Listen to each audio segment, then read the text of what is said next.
धर्मांतरण पर साहू समाज की बड़ी पहल। घर घर चलेगा जागरूकता अभियान।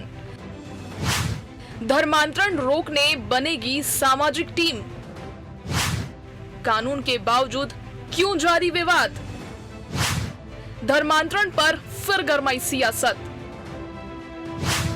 समाज बनाम सरकार, जिम्मेदारी किसकी?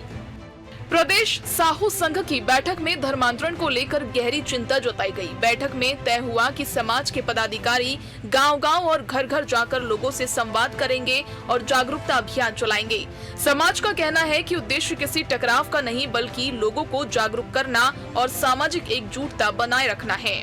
सभी को चिंता है कि समाज किस तरीके से संगठित हो और मजबूत हो, और साथ ही साथ समाज में कैसे हम लोग विकास की गति को और आगे बढ़ा सके। यही चिंता उनको लेकर यहाँ बैठा गया। सभी प्रकोष्ठ के को भी जवाबदारियां दी जा रही है कि कौन से प्रकोष्ठ, चाहे वो युवा प्रकोष्ठ हो, चाहे महिला प्रकोष्ठ हो, चाहे व्यापारी प्रकोष्ठ हो, कि किस किस प्रकोष्ठ का क्या क्या काम किस तरीके से किया जाएगा। शिक्षा के ऊपर, स्वास्थ्य के ऊपर, कि कैसे हम अपने समाज के लोगों को और सर्व समाज के लोगों को लाभ पहुँचाएं। प्रशिक्षण के ऊपर कि कैसे हम लोग अपने महिलाओं को, युवाओं को प्रशिक्षित करें, उनको रोजगार की तरह लेके चले। ये तमाम चीजों को लेकर पिछले 5 से 7 घंटों तक बैठक चल रही है। और समाज के जो वरिष्ठ जन एक मंच में बैठते हैं और एक सकारात्मक पहल को लेकर निर्णय लेते हैं। और धर्मांतरण भी बड़ा विषय रहा है। धर्मांतरण के विषय में भी सभी लोगों ने एक स्वर में कहा है कि इसे रोकना होगा। जिस तरीके से कुछ लोग लाभ देने के लेकर लाभ देने के नाम पर लोगों को बहकाते हैं, फुसलाते हैं, तो इसे रोका जाए। उधर आदिवासी इलाकों में भी धर्मांतरण का मुद्दा लगातार चर्चा में है। कांकेर समेत कई गांव की ग्राम सभाओं ने बाहरी धर्म प्रचार गतिविधियों पर रोक संबंधी प्रस्ताव पारित किए हैं। ग्रामीणों का कहना है कि इससे उनकी पारंपरिक संस्कृति और सामाजिक पहचान सुरक्षित रहेगी। इसी बीच ये मुद्दा राजनीतिक रंग भी पकड़ने लगा है। उप मुख्यमंत्री अरुण साव ने कहा कि समाज के वरिष्ठ पदाधिकारियों की बैठक में धर्मांतरण के प्रति सजग रहने और जागरूकता बढ़ाने पर चर्चा हुई। साहू समाज की संरक्षक मंडल की कल बैठक थी, जिसमें समाज के जो वरिष्ठ राजनेतागण हैं, वरिष्ठ पदाधिकारी हैं, उनकी बैठक हुई और अनेक सामाजिक विषयों पर उसमें चर्चा हुई है।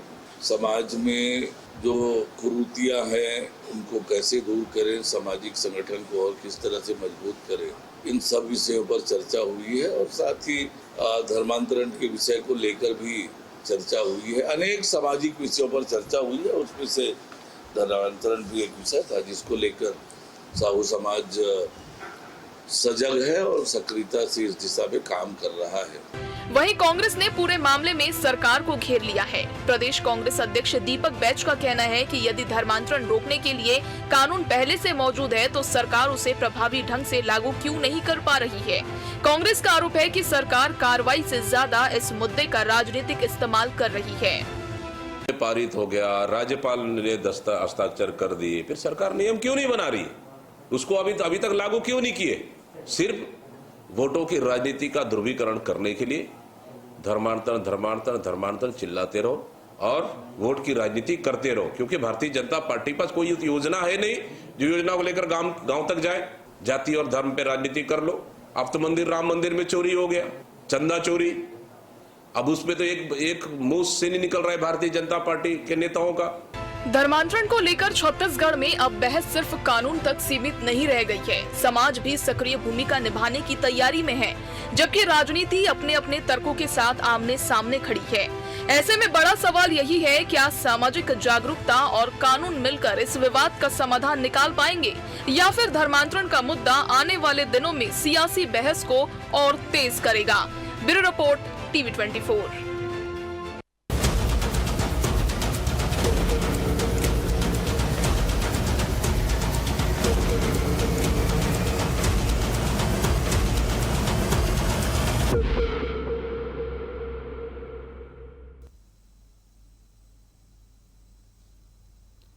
नमस्कार, मैं मोहन तिवारी। आज के मुद्दे में आपका स्वागत है और आज का मुद्दा हमारा आधारित है छत्तीसगढ़ में धर्मांतरण के दंश को रोकने के लिए सरकार ने कानून बना दिया, लेकिन वो कानून भी नाकाफ़ी साबित होता है क्योंकि धर्मांतरण के फैलाव के अलग अलग फैक्टर भी काम करते हैं। ऐसे में अब समाज आगे आ रहा है और साहू समाज ने एक बड़ी पहल की है कि धर्मांतरण रोकने के लिए समाज के स्तर पर काम किया जाएगा, घर घर सामाजिक स्तर पर जागरूकता फैलाई जाएगी और धर्मांतरण की जाल में अगर कोई फंसता है तो उसे निकालने की कोशिश भी समाज करेगा। लेकिन समाज की जब ये पहल हो रही है तो इसमें सियासत भी देखने को मिल रही है और कांग्रेस और भाजपा का इसमें अपना अपना एंगल है। कांग्रेस तो सीधा आरोप लगा रही है कि धर्मांतरण रोकने में सरकार असफल है।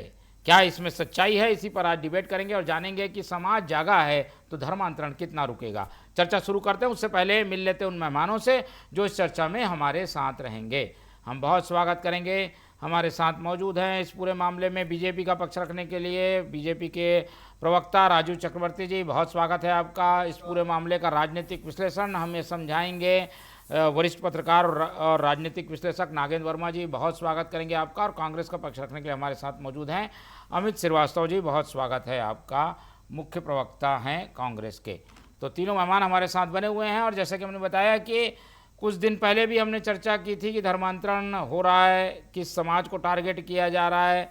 अब वो समाज अपनी ओर से जागरूक हुआ है, उसकी बैठक हुई है, वो भी अलर्ट मोड में आ गया है, तो उसकी ओर से जो पहल हो रही है उसका क्या मायने निकाला जाए, एक एक करके प्रतिक्रियाएं लेते हैं। पहले नागेंद्र जी से ही शुरू करेंगे।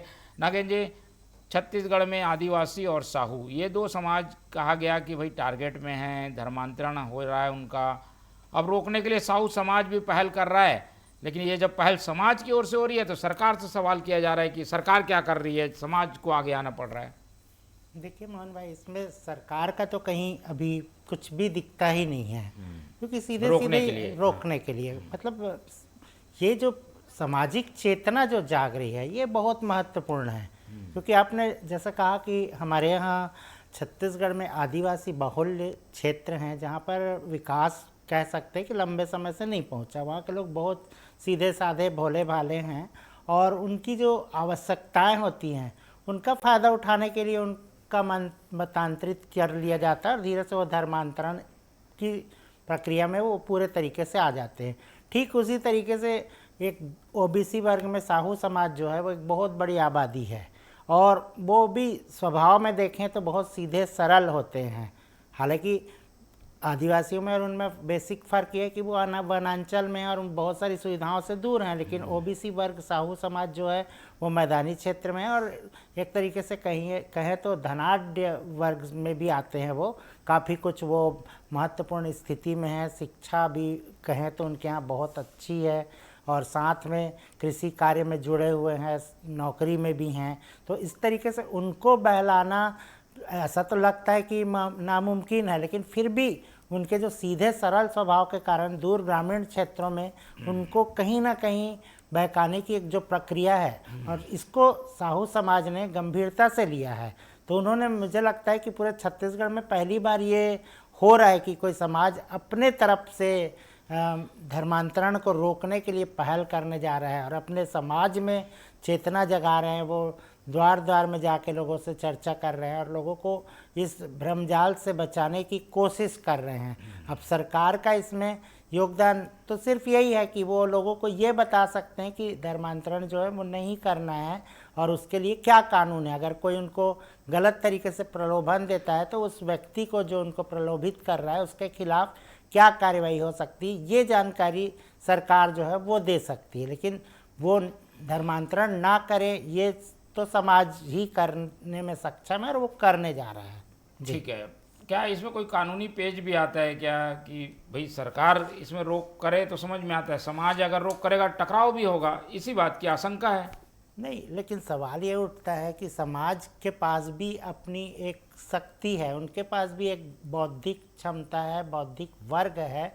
वो जब बैठक करते हैं उनके मुखिया जो हैं वो लोगों को समझाते हैं, क्योंकि जो उनको भ्रम में डाल रहा है वो भी तो कहीं ना कहीं एक सभा कर रहा है, वो भी तो कहीं ना कहीं लोगों के साथ बैठक कर रहा है, वो उनको बहका रहा है। तो स्वाभाविक रूप से जब सही तरीके से उनको समझाया जाएगा, उन सभाओं की सच्चाई बताई जाएगी, तो हो सकता है जो भोले भाले लोग हैं जो तात्कालिक तौर पे उनके प्रलोभन में आ रहे हैं वो उधर से वापस हो जाएं और उस भ्रम जाल में ना फंसे। ठीक है, चलिए, तो एक भ्रम जाल से रोकने की कोशिश है। कांग्रेस इसमें क्या देखती है कि सियासत गर्मा गई है, अब दीपक वैद्य जी बोल रहे थे कि ये सरकार कुछ नहीं कर पा रही है, इसलिए समाज आगे आ रहा है। कांग्रेस क्या चाहती क्या है कांग्रेस? देखिए मोहन जी, निश्चित तौर पे भारतीय संविधान के अनुच्छेद 44 के अनुसार मैं आपके माध्यम से कहना चाहता हूं कि राज्य में पूरे भारत के नागरिकों के लिए समान संहिता लागू करने का प्रयास करेगा। लेकिन यह नीति निर्देशक जो है वो directive principle of state policies के तहत है और सरकार के लिए मार्गदर्शक सिद्धांत तो जरूर है लेकिन मौलिक अधिकार नहीं। लेकिन मैं फिर आपके माध्यम से कह दूं कि लगातार जिस प्रकार से उत्तराखंड में जो पहला राज्य बना और गोवा में तो ये बहुत साल से लागू है, तो मैं आपके माध्यम से एक ही चीज कहना चाहता हूं कि जिन विषयों पर भी जो यूजीसी का विषय इन्होंने डिसाइड किया है कि विवाह, तलाक, भरण पोषण, गोद लेना, उत्तराधिकार, जो संपत्ति का बंटवारा है और गार्जियनशिप, जो संरक्षण अगर आप बच्चे को गोद लेंगे तो, और इसके तहत मैं एक चीज कहना चाहता हूं कि हम छत्तीसगढ़ में से क्यों चुनौती मान रहे हैं, उसका भी एक बेसिक रीजन ये है कि संविधान की अनुच्छेद 5वीं अनुसूची यहाँ पर के अंतर्गत आती है और जनजाति अपनी पारंपरिक, सामाजिक और उत्तराधिकारी संबंधी उनमें व्यवस्थाएं हैं। सबसे बड़ा प्रश्न है कि क्या जब ये मसौदा तैयार होगा, जब हमारी जिनको चेयरमैन बनाया गया देसाई मैडम जब आएंगी पूरी टीम के साथ, वो मसौदा जब तैयार करेंगी तो क्या इन पारिवारिक व्यवस्थाओं को यूसीसी में छूट मिलेगी? पहला प्रश्न। दूसरा, क्या 5वीं अनुसूची के अधिकार यथावत रहेंगे? और इसी कारण राजनीतिक और संवैधानिक दोनों दृष्टि से महत्वपूर्ण है क्योंकि 32% से ज्यादा यहाँ पर आदिवासी रहते हैं और उनका हमारे संविधान के तहत, राजीव भाई बैठे अभी बताएंगे निश्चित तौर पे, लेकिन मैं आपको फिर कह दूं कि हमारे संविधान में भी ये अधिकार है कि जनजाति समूह जो है, हमारे जंगल जमीन के जो असली हकदार हैं, उनके मौलिक अधिकारी का और संवैधानिक अधिकारों का संरक्षण करना हमारा अधिकार है। ठीक है, नहीं ये हमारा वो है। हमारा कहना ये है कि ये जो आज विषय हमने लेके आए कि धर्मांतरण हो रहा है, धर्मांतरण के खिलाफ साहू समाज एकजुट हो रहा है, साहू समाज अपनी ओर से पहल कर रहा है, तो कांग्रेस क्या इस पहल के पक्ष में है? सरकार की ओर से जो धर्मांतरण रोकने के लिए कानून बना उसका तो विरोध किया ही था कांग्रेस ने, पर ये सामाजिक स्तर पर भी अब पहल जो हो रही है, इसका क्या स्टैंड है कांग्रेस का? देखिए, मुझे लगता है कि कोई भी समाज स्वतंत्र है कि उसे क्या करना है। और मैं आपको बता दूं, धर्म में भी अगर आप देखेंगे तो अनुच्छेद 25 से 28 तक का जिस प्रकार से उसमें क्लियर है कि कोई भी अपना धर्म, किसी भी धर्म को मान सकता है, पूछ सकता है, उसका प्रचार कर सकता है। और फ्रीडम ऑफ रिलीजियस एक्ट 1967 तो उड़ीसा में लगा ही था। और अभी जैसा आपने कहा, इन्होंने जो बनाया था, तो हमने कहा था ना कि आपने विपक्ष को कॉन्फिडेंस में नहीं लिया। और निश्चित तौर पे आप अगर प्रारूप बना रहे हैं तो सभी से पूछिए कि वो क्या चाहते हैं, जनता से पूछिए वो क्या चाहते हैं, पत्रकारों से पूछिए वो क्या चाहते हैं, सब मिलके एक बेहतर प्रारूप बनाए। और रही बात आपने कहा कि कोई समाज विशेष अगर पहल करता है, तो मुझे लगता है कि हर समाज को यह अधिकार है, संवैधानिक अधिकार है कि वो अपने सामाजिक दायरे में रह के और अच्छी चीजें करे। कोई भी समाज उसके लिए कर सकता है। और अगर साहू समाज ने ऐसा किया है तो मुझे लगता है कि ये अच्छी पहल है, क्योंकि जबरन किसी को भी धर्म परिवर्तन कराना, प्रलोभन देके कराना, कहीं ना कहीं हमारे धर्म में, हमारे संविधान के तहत भी अपराध माना जाता है। और अगर इसको कोई समाज रोकने का पहल कर रहा है तो मुझे लगता है कि उस समाज को भी लग रहा होगा कि सरकार ने जो कानून बनाया है वो सरकार रोक नहीं पा रही है, इसलिए अब हमें सामाजिक रूप से इनिशिएटिव लेना पड़ेगा। तो मुझे लगता है अच्छी पहल है, कहीं कोई दिक्कत नहीं है। चलिए, और पूरा जो केंद्र बिंदु है वो यही है कि सरकार की पर उंगली उठ रही है कि सरकार की ओर से तो पहल हो ही नहीं रही है, कानून बना दिया गया, इम्प्लीमेंट हो नहीं रहा है, धर्मांतरण लगातार जारी है। ऐसे में दोनों तरफ से आप लोगों को सुनना पड़ रहा है, समाज की ओर से भी, विपक्ष की ओर से भी। राजीव चक्रवर्ती जी, देखिए, अभी आज के ही प्रमुख समाचार पत्रों में समाचार था, 2 पादरी और 3 पास्टर पकड़े गए हैं जो अनैतिक रूप से गांव में, ये लिखा हुआ था तख्ती कि यहाँ धर्म का प्रचार करना मना है, उसके बावजूद वे प्रचार कर रहे थे और प्रलोभन दे रहे थे और पकड़े गए और पुलिस की कस्टडी में है। और कस्टडी में क्यों लाया गया? क्योंकि ये कानून, नया कानून बना है कि आप अवैध रूप से किसी की भी अनुमति के बिना वहाँ पर चंगाई सभा या धर्म सभा या धर्म का प्रलोभन नहीं दे सकते हैं। तो कार्रवाई शुरू हो चुकी है। एक कहावत है ना, अमित जी भी मुझसे सहमत होंगे, once beginning is behalf of success. एक छोटी सी शुरुआत सफलता की आधी कहानी तय कर देती है। तो ये छोटी सी शुरुआत है। इस नए कानून के तहत अभी वो लोग जो धर्म प्रचार या चंगाई सभा के आड़ में संस्कृति बदलाव का षड्यंत्र कर रहे हैं, चादर और फादर गैंग, और खास करके धर्म के नाम पर, चिकित्सा के नाम पे, सहायता के नाम से, सेवा के नाम पर जो सौदा होता है। देखिए, मैं अभी आपको बताऊंगा मोहन जी और नागेंद्र जी और अमित जी आपको भी, कि कैसे सेवा के आड़ में सौदा होता है और सौदे के आड़ में जो देश को भुगतना पड़ता है।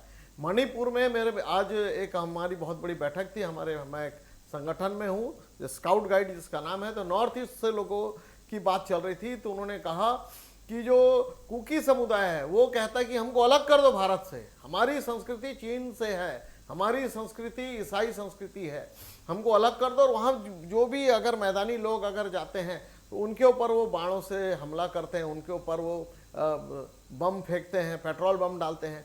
तो ये धर्मांतरण का जो खेल होता है, आगे वो राष्ट्रांतरण, हमें अलग राष्ट्र चाहिए, ये संस्कृति हमारी संस्कृति नहीं है। तो इतना बड़ा जो षड्यंत्र होता है, वो षड्यंत्र को आपको समझना पड़ेगा।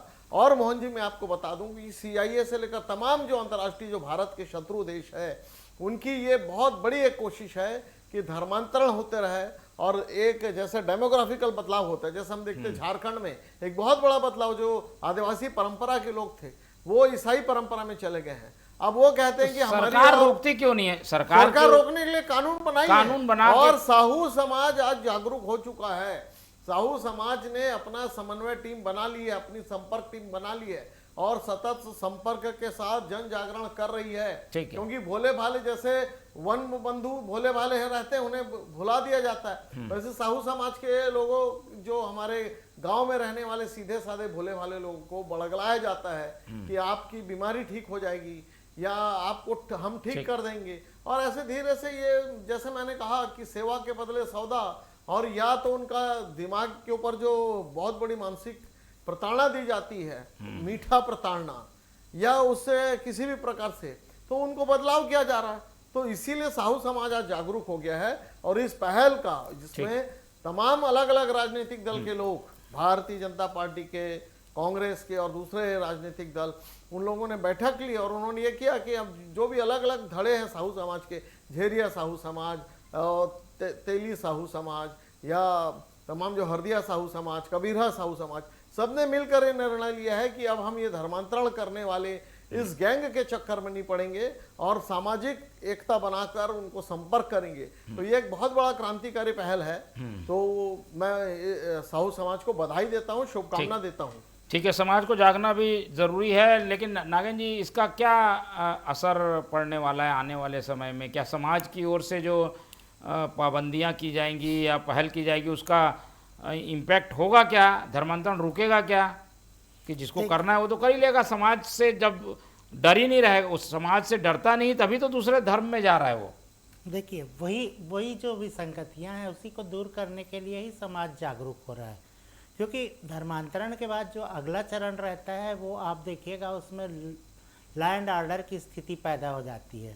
परिवार कोई मतांतरित होता है, धर्मांतरित होता है, तो स्वाभाविक रूप से गांव में उसको लेके एक अलगाव की स्थिति बन जाती है। लोग बहिष्कार होता है, कई मिलना बैठना सब बंद कर देते हैं और रोटी बेटी का संबंध जो है वो टूटने लगता है। तो इन सब चीज़ों को लेके जो आगे आने वाली दिक्कतें हैं वो बढ़ती चली जाती हैं, और हर जगह ये चीज़ें जब बढ़ेंगी तो स्वाभाविक रूप से जो इशारा अभी राजीव जी कर रहे थे कि तकलीफ पूरे स्टेट पे आ जाती है और छोटे छोटे टुकड़े में। तो साहू समाज, जो मैं कहता हूँ कि राजनीति में भी उनकी एक अच्छी पकड़ है, यानी मैं तो कहूँगा ओबीसी वर्ग में सबसे जागरूक और समझदार और एकजुट अभी जो दिख रहे हैं, वो उनके भी अस्तित्व पे आने वाले समय में इन सब चीज़ों के चलते तकलीफ आने वाली है। उस चीज़ को उन्होंने भांप लिया है, और ऐसा अगर हर समाज के लोग करते हैं तो स्वाभाविक रूप से धर्मांतरण का जो जाल है वो टूटना ही टूटना है। और सरकार की जो जिम्मेदारी है, सरकार तो ठीक है, कानून उन्होंने बना दिया, और जब उनके संज्ञान में चीज़ें आती है तब उस पर काम होता है। किसी भी चलते फिरते स्वस्थ आदमी को आप दवा नहीं देते जब तक कि वो सामने ना आए, बीमारी दिखे नहीं। ठीक वैसे ही होता है। तो वो जो पूरा पैटर्न है कि ये उन क्षेत्रों में जाते हैं जहाँ अवेयरनेस ना हो, वहाँ के लोगों की तकलीफ़ों को समझते हैं, जानते हैं, उसके बाद ये जाल बिछाते हैं। और इस जाल से बचने की जिम्मेदारी जब तक के समाज एकजुट नहीं होगा, जैसे आदिवासी समाज भी है, वो बार बार कहता है कि हम अपनी संस्कृति को बचाए रखने की कोशिश करेंगे, लेकिन स्वाभाविक रूप से जब वो अपनी संस्कृति को बचाएंगे तो उनको फिर किसी के प्रलोभन में आना भी नहीं चाहिए, उनको अपने ही तौर तरीकों को संभाल के रखने की ज़रूरत है। अगर वो इससे प्रभावित होते हैं तो सीधे सीधे एक नुकसान ही माना जाएगा उनके समाज के लिए, उनकी परंपराओं के लिए, उनकी पहचान के लिए। तो इसके लिए उनको भी जागरूक होने की ज़रूरत है। श्रीवास्तव जी, लेकिन ओवरऑल अगर चुनावी समीकरणों के हिसाब से देखें तो समाज जागरूक होगा, धर्मांतरण रोकेगा, टकराव जो स्थिति बनेगी, एक पक्ष धर्मांतरण के विरोध में, ये सब कांग्रेस के पक्ष में नहीं जाएगा, ऐसा आकलन है राजनीतिक विश्लेषकों का। आपका क्या कहना है? देखिए, मैं आपको कह दूं कि सुप्रीम कोर्ट ऑफ इंडिया ने कई बार ये कहा है कि राज्य ऐसा कानून बना तो सकते हैं परंतु वे मौलिक अधिकारों का उल्लंघन किसी के भी नहीं कर सकते। और सुप्रीम कोर्ट ने इंडिया ने कई बार ये स्पष्ट भी किया है, मेरे दोनों प्रबुद्ध जन बैठे हैं और वो बताएंगे भी कि बल से, प्रलोभन से, धोखे से अगर कोई धर्मांतरण करवाता है तो निश्चित तौर पे वो वैध नहीं होगा अगर आपको झूठ बोल के कराया जाता है। लेकिन मोहन जी, मेरा ये कहना है, जरूरी ये है कि संतुलन बना के रखे, ना कि जबरन धर्मांतरण हो और ना ही किसी की स्वेच्छा की स्वतंत्रता पर प्रहार हो। और मेरा तो ये मानना है, जब भाजपा कहती है सबका साथ सबका विकास, वन नेशन वन टैक्स और वन इलेक्शन, तो मुझे लगता है कि एक पूरे देश में एक कानून क्यों नहीं लाती। मुझे एक चीज और कहना है कि अगर सब जगह ये चाहेंगे तो टुकड़े टुकड़े में जो कानून आ रहा है, कोई राज्य अलग ला रहा है, कोई मसौदा तैयार कर रहा है, सिर्फ गुजरात और उत्तराखंड से लागू कर दिया है, गोवा में ऑलरेडी लागू है, मध्य प्रदेश और छत्तीसगढ़ में काम चल रहा है। तो मैं आपके माध्यम से एक ही चीज कहना चाहता हूँ कि जो भी लागू हो पूरे देश में लागू हो, न्याय संगत रहे और उसके हिसाब से कानून बनना चाहिए कि किसी के मौलिक अधिकारों का हनन ना हो, पहली चीज। दूसरा, अगर एक कानून बना देंगे तो पूरी बहस खत्म हो जाएगी, वरना राजनीति है, राजनीति तो चलती रहेगी। लेकिन मैं फिर आपके माध्यम से कहना चाहता हूं कि साहू समाज ने बहुत अच्छा इनिशिएटिव लिया है। अगर जबरन कोई धर्मांतरण कराने का प्रयास करता है तो निश्चित तौर पे उसे बिहाइंड द बार होना चाहिए और उस पर सख्त से सख्त और कठोर से कठोर सजा होनी चाहिए, ताकि ये सब चीजें रुके और जो ज्वलन मुद्दा है, शिक्षा हो, स्वास्थ्य हो, इन पे चर्चा हो। कांग्रेस को इससे नुकसान होगा कहा जा रहा है, इस तरीके की पहल से कांग्रेस को नुकसान होगा वोट बैंक का। देखिए, हम कभी भी नैरेटिव पे पॉलिटिक्स, हम जो है इशू बेस्ड पॉलिटिक्स हम लोग करते हैं। हमें कभी हमारे नेता राहुल गांधी जी ने कहा है, जब उन पे आरोप लगता है कि इतने चुनाव हारे, तो उन्होंने कहा हम और भी चुनाव हार जाएंगे, लेकिन हम अपनी आइडियोलॉजी नहीं छोड़ेंगे। और कांग्रेस की this is the beauty of my party कि अब वो अपने ही रास्ते पे हम चल रहे हैं और मुझे विश्वास है कि आने वाले समय में लगातार जिस प्रकार से अभी हमारे 99 सीटें आई, आने वाले समय में निश्चित तौर पे कांग्रेस के तरफ लोगों का विश्वास और गहरा होगा। और हम क्योंकि इशू बेस्ड पॉलिटिक्स करते हैं, हम ये नहीं देखते कि ये मुद्दे से फायदा होगा नुकसान होगा।